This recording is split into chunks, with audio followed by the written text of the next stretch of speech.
Hello and welcome to another episode of Our Story, 250 years of the United States of America. It's a new century. Well, kind of. As there was not a year zero Anno Domini, the first century is considered to start with year 1 and then goes through 101. So technically the new century will begin on 1801, but it's still worth noting this year starts with an 18 instead of a 17. At any rate, the start of this year brings many firsts with it, and the structure of this show, while ever gradually evolving, will notably shift as well. We'll be less interested in narrating the formation of government now and more interested in describing current affairs, as has always been the vision for this show. Throughout the initial 25 episodes, I've been looking to cover America's most critical years with the appropriate gravitas, and I wanted to ensure, as will continue to be the number one priority for this show, that the information was unbiased and factual. But I also wanted to do my best to explain the roots of the country that we're now going to be going through the next 225 years of. I will allow myself some more freedom in the writing style from here, speaking slightly less formally while maintaining the accuracy and impartiality that make the show what it is. I suppose not fully impartial. I love America, and will always write with the view of encouraging patriotism. I'll be scripting outlines instead of planning each word and speaking a little bit looser, more extemporaneously from time to time, and I hope to make the show more engaging by doing that. Of course, quotes will still be used wherever possible and will obviously remain verbatim. Part of the reason for the shift in the style of this show is that this year brings with it the end of the founding era, a period that has been marked by the War for Independence, the precedent-setting and seismic shifts to the American government. George Washington has been a uniquely grounding figure for all of American politics for the entirety of our story thus far, and with him now gone, a nation that has been crawling has to figure out how to walk, and as science and technology advance rapidly in the next 100 years, we'll watch this country begin to run. Of course, the changes to American culture and life, politics, technology, it's not as overnight as the change from 1700s to 1800s, but with America's first leader now dead and buried, the political winds are shifting, and that leads to what we're going to be beginning to cover today and what we now call the Revolution of 1800. Changes are seeming to happen faster and faster from here on out. This is also the 25th episode, which remarkably means that we are already 10% of the way through recording American history. 1/10 of the way through this show. Now, before we hop into new stories and detail American innovations, we'll begin by picking up where we left off with the Quasi-War that America and France have been engaged in under the leadership of President Adams, who's looking to avoid removing the word quasi from Quasi-War. With all that said, welcome to 1800 in America. It's New Year's Day in the United States of America, and the USS Experiment is convoying a group of American merchant ships off the coast of Haiti, where the French colony of Saint Dominique is in a state of civil war, with different factions fighting for independence, warlords vying for power, and the great powers maneuvering in conflict over the island's future. For the purposes of our story, it's accurate to briefly describe the Haitian Revolution as a conflict in which France has a significant interest in Haiti's leadership, while America is lending indirect support to the revolutionaries as a way to block French authority from expanding so close to home and to keep the French Navy out of American waters. As the ships that we were discussing waited for the wind to return, lookouts spotted a group of barges headed towards the Americans from the shore. Depending on where you read about it, there are between 9 and 11 armed boats crewed by several hundred Haitian pirates known as picaroons, heading straight for the stranded American ships.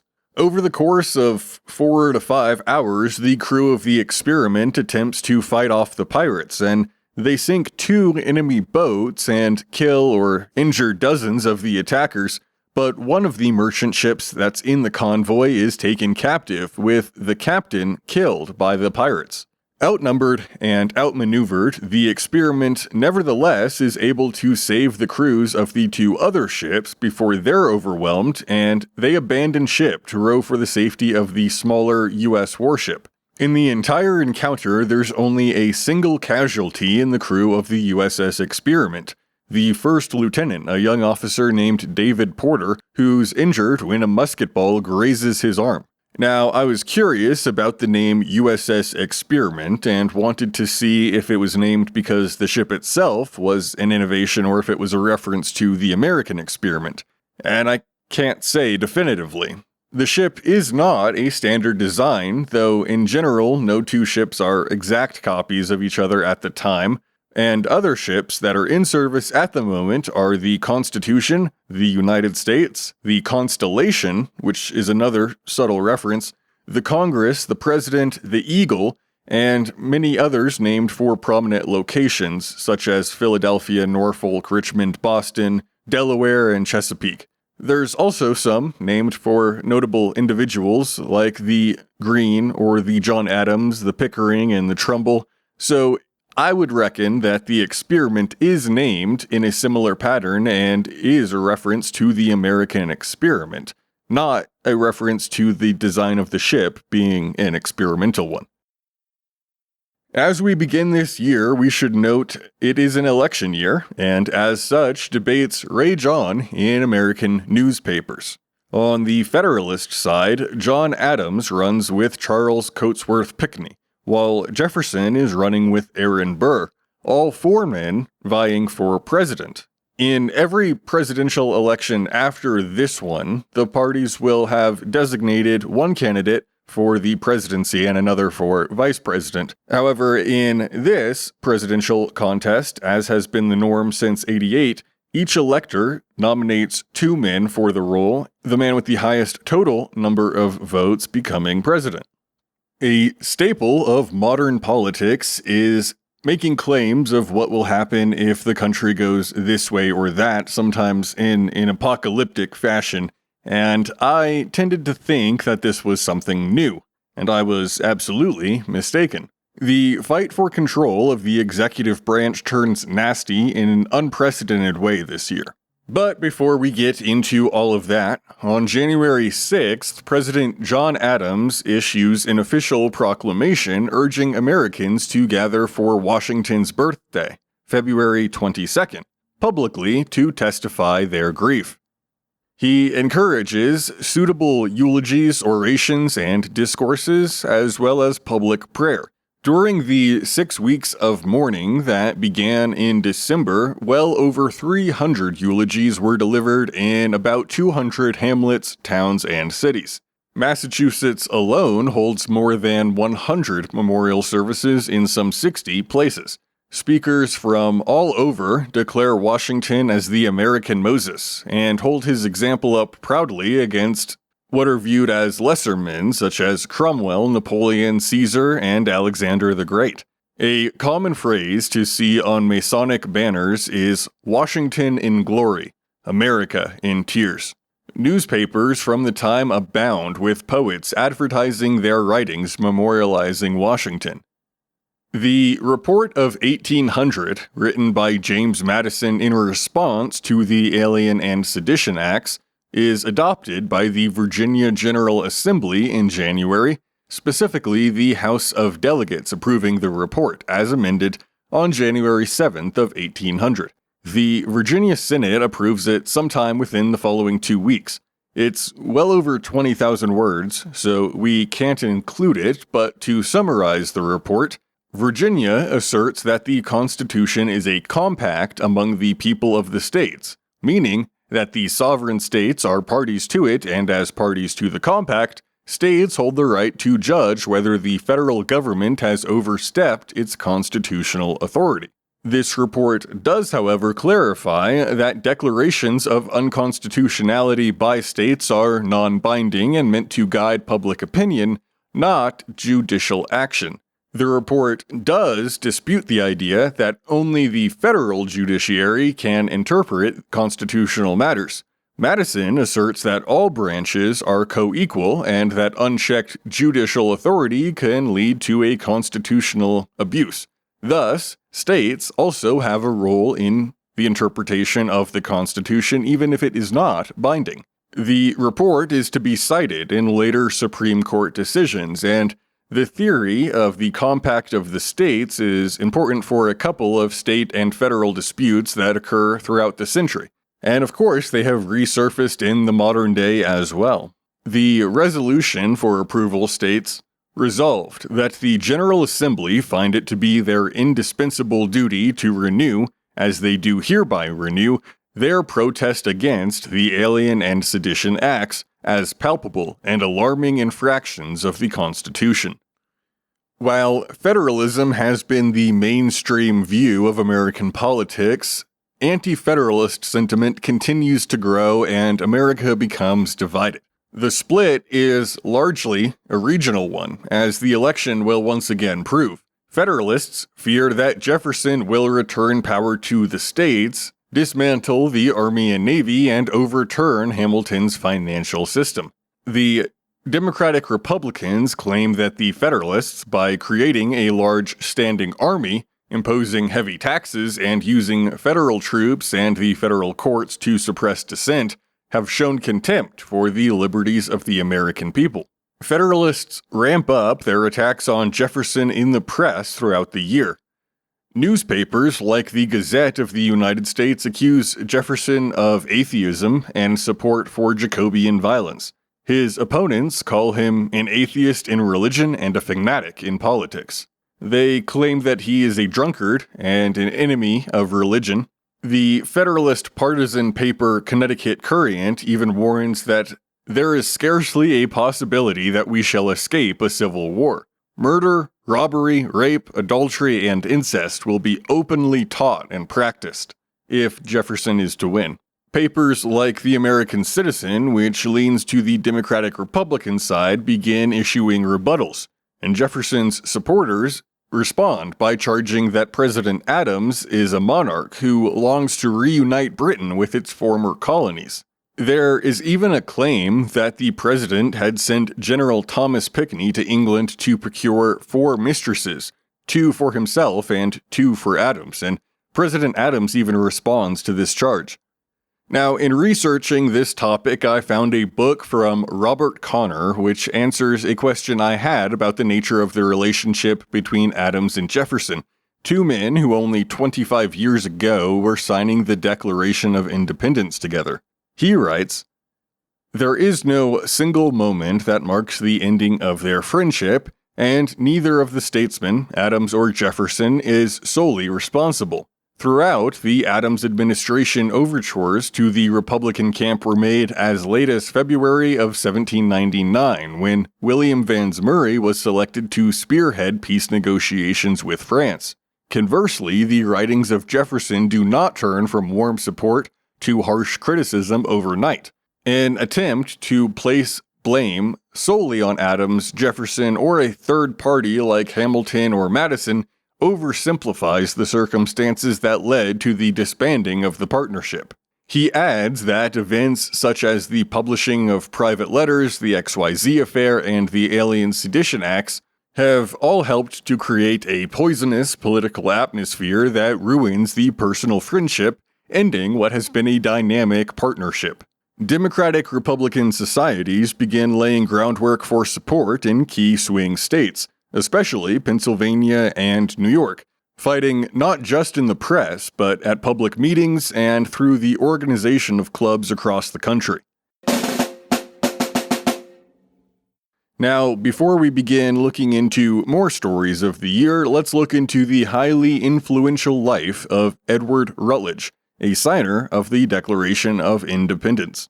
Edward Rutledge was born in Charleston, South Carolina on November 23rd of 1749 and was the youngest son of Dr. John Rutledge, who immigrated from Ireland to the U.S. around 35. Not a lot is known about the early years of Edward Rutledge's life, but we do know that he was placed under the tutelage of David Smith, who instructed him in the learning of various languages. After this education, Rutledge read law with his big brother John, who was already a distinguished member of the Charleston Bar. When he was 20, Rutledge sailed for England and became a student of law at the Temple in London, an ancient institution that was founded by the Knights Templar and has a prestigious alumni.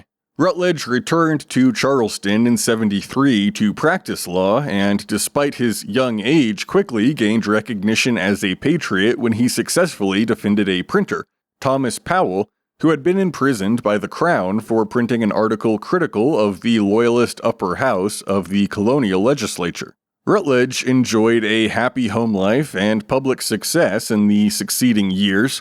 He was first elected to the Continental Congress and the South Carolina House of Representatives, gaining a favorable reputation in both. By 75, Rutledge was already a supporter of independence, but when the debate began over Richard Henry Lee's resolution for independence in 76, Rutledge was opposed. As we read in our very first episode, in a letter to John Jay, Rutledge wrote, "The Congress sat till 7 o'clock this evening in consequence of a motion of R.H. Lee's resolving ourselves free and independent states. The sensible part of the House opposed the motion. They saw no wisdom in a declaration of independence, nor any other purpose to be answered by it. No reason could be assigned for pressing into this measure, but the reason of every madman, a show of our spirit." Despite the criticism, Rutledge helped convince his fellow South Carolinian representatives to present a unanimous front, and South Carolina supported the motion by July 2nd. Rutledge was chosen to represent South Carolina on a committee to draft the Articles of Confederation, a mission he again undertook with some hesitation. In September of 76, Edward Rutledge, along with John Adams and Benjamin Franklin, were selected by Congress to attend a conference with Lord Howe, though no agreement could be made. Rutledge continued to serve in the Congress, but illness prevented him from taking his seat in 79, and he returned home. He was appointed lieutenant colonel in the Charleston Battalion of Artillery and served under William Moultrie. He was taken prisoner during the siege of Charleston, which we covered in 80, and was held in prison off the coast of St. Augustine for 11 months before being exchanged in July of 81, though he still had to make an 800-mile journey home. He served in the South Carolina legislature from 82 all the way up till 98, and voted in favor of ratification of the United States Constitution in the South Carolina Convention of 91. Rutledge declined President George Washington's offer of a seat of the U.S. Supreme Court in 74, but ran for office and was elected governor of South Carolina in December of 98.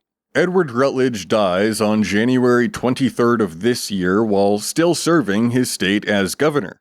He was 50 years old and passes due to complications from gout, and is subsequently buried at St. Philip's Episcopal Church.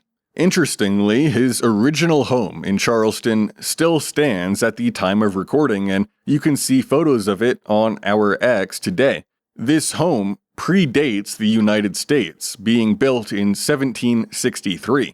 It was previously an inn open to the public, but has since become privatized. The epitaph on the grave of Edward Rutledge is one of my favorites yet, and it reads, "The virtues of this eminent citizen require not the aid of an inscription here to recall them to our recollection. It is believed that they are engraven on the hearts, and will long live in the remembrance of his countrymen." On the 4th of April, the first piece of federal legislation in the United States surrounding bankruptcy is approved in Congress. The Bankruptcy Act aims to prevent the incarceration of those in debt by allowing creditors to initiate bankruptcy proceedings against individuals unable to settle their debts. Once initiated, these bankruptcy cases are referred to district judges who appoint independent administrators to oversee the cases and facilitate payments and legal processes. If 2/3 of creditors, both in terms of the number of lenders and 2/3 of the amount owed, agree to forgive the remaining debt, the debtor will be relieved of obligation. On April 24th, John Adams approves an act of Congress that moves the government from Philadelphia to the new capital city of Washington. Also established is the keeping of such books as may be necessary for the use of Congress, and this action establishes what we now call the Library of Congress, which has only grown over the years. To found this library, $5,000 is appropriated for the purchase of books to be housed in the Capitol.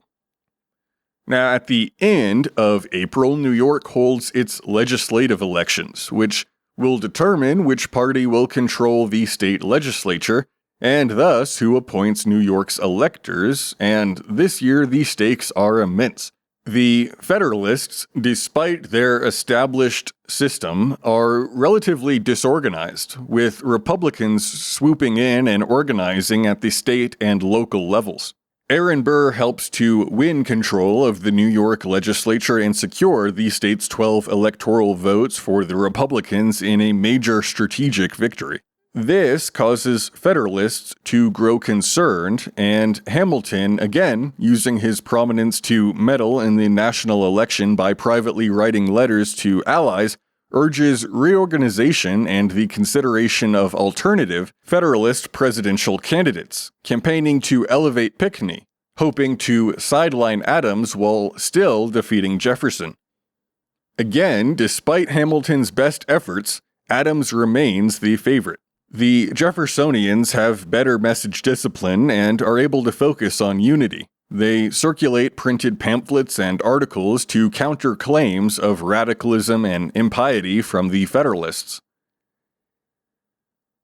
There's a change to the Northwest Territory on May 7th. Ohio is set off under a distinct territorial government, and the remainder is organized as the Territory of Indiana. The Indiana Territory becoming the first territory created from the lands of the Northwest Territory. The Slave Trade Act of 1800 is passed by the United States Congress to build upon the Slave Trade Act of 94, limiting American involvement in the trade of human cargo, and is signed into law by President Adams on May 10th. This law increases the fines and penalties for slave trading on U.S. ships and makes it illegal for citizens and residents to invest in the trade. It also prevents the employment of U.S. citizens on foreign vessels that are conducting slave trading. The federal government remains prohibited constitutionally from passing any laws regarding the slaves currently in America or the importation of slaves to the country full stop. But this and other acts regarding slave trading internationally are seen as a way to cut around the edges. Americans are still able to purchase slaves from foreign slave traders, and domestically are still allowed to transport and sell slaves so long as the state they're doing so in has not made it illegal. It's been a while since we've mentioned the amount of letters that John and Abigail Adams exchange with each other, but they're constant communicators whenever separate. The very quotable John Adams writes to his wife on May 12th of this year, and he says, "I must study politics and war, that my sons may have liberty to study mathematics and philosophy." Now, construction continues in the city of Washington in the District of Columbia, but enough progress has been made on the Capitol building to serve as a home for Congress. On the 15th, after Congress adjourns its last meeting in Philadelphia, Adams tells his cabinet to make sure Congress and all federal offices are up and running smoothly in their new headquarters by June 15th. On the 3rd of June, Adams arrives in Washington, D.C., where he briefly takes up residence in Georgetown. The streets of the city have still not been paved, and the Capitol will not be complete for decades. But on June 12th of the year 1800, Washington, D.C. begins serving as the nation's official capital 10 years after the signing of the Residence Act. In a now famous story from this election, on June 30th, a false report that Jefferson is dead is published in Baltimore and taken up elsewhere throughout the country before being disproven within a week. On the 10th of July, Connecticut cedes its Western Reserve to the federal government, which it adds to the Northwest Territory. On the 4th of August, the Second United States Census is conducted, and skipping ahead to the findings, there are now 5,308,483 people living in the United States, of which 893,602 are slaves, which amounts to about 16.8%. It's contentious, but a reasonable estimate is that around 5 to 10% of Americans own slaves at this point. It's extremely regional, however, with most slaves being concentrated in the South, where their roles range from farming and cutting wood to cobbling, transportation, blacksmithing, and construction. However, jobs requiring reading or writing are largely forbidden. Throughout the summer, a man by the name of Gabriel, who's working at a tobacco plantation in Virginia, has been planning a revolt. He, along with his brothers and some other blacksmiths, have turned scythe blades into swords. They intend to steal muskets from a tavern, and then march into Richmond and take control of the Virginia State Armory, and then the Virginia State Capitol, eventually planning to take Governor James Monroe hostage so that they can negotiate their freedom. The plan is scheduled to be put into action on August 30th, but poor weather cancels the plans. Two slaves who have been approached with the hopes of getting them to join the rebellion tell their master, Mosby Shepherd, about the plans, who goes on to write to Governor Monroe, who then calls in the state militia. The militia begins patrolling the area and picking up conspirators, and Gabriel escapes downriver to Norfolk, but is spotted and turned in by other slaves in the area. After the trial, Gabriel, his two brothers, and 23 other slaves are convicted and subsequently hanged. The two men who made notice of the conspiracy to their master are pardoned, as well as an additional 13 that the governor chose to exempt from the punishment. After years of simmering tension, the Treaty of Mortefontaine is signed between France and the United States, effectively ending the Quasi-War. The agreement annuls the previous treaties of alliance and commerce between France and the United States, and reestablishes free trade, recognizing the United States' neutral trading rights. The French sign another treaty on October 1st, though this time with Spain, and Louisiana is returned to their possession. Back to Washington, D.C., John Adams becomes the first president of the United States to live in the executive mansion, known at the time as the President's House and known to us as the White House. On November 1st, he stays there for the first time, and on his second night in the new and bare mansion, Adams writes a letter to his wife saying, "I pray heaven to bestow the best of blessings on this house, and on all that shall hereafter inhabit it. May none but wise men ever rule under this roof." On November 17th, the U.S. Congress holds its first Washington, D.C. session. They meet and assemble in the North Wing, though the third story remains incomplete. It is here that they begin counting electoral college votes in December, though the official results will not be known until February.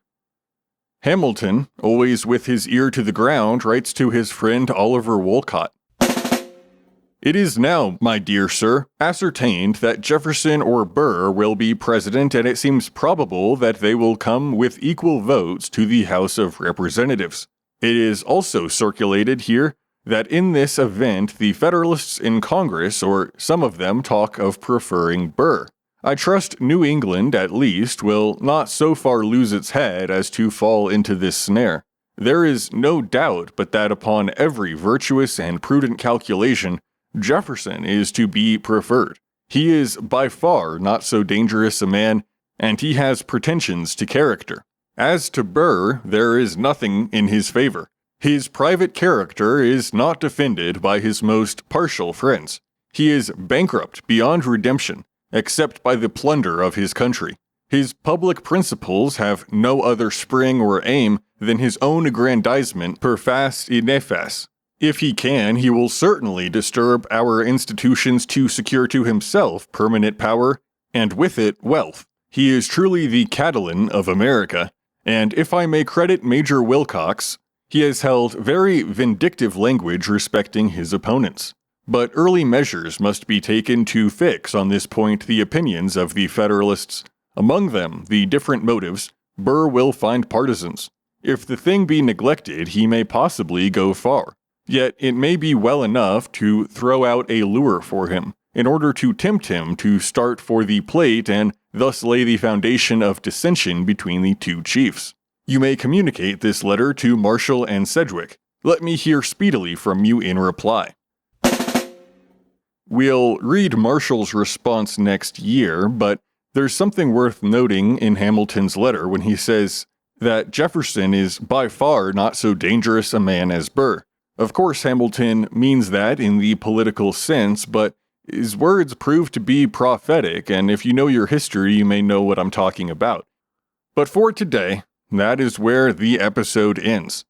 Thank you for coming through the year 1800 with me. Hopefully you enjoy the new approach, speaking a little bit more extemporaneously, as that will be easier to do as more records are available for the times that we are covering. Tomorrow we have a lot to cover, from the inauguration and fallout from this election to the start of the new administration, so I'll see you in 1801.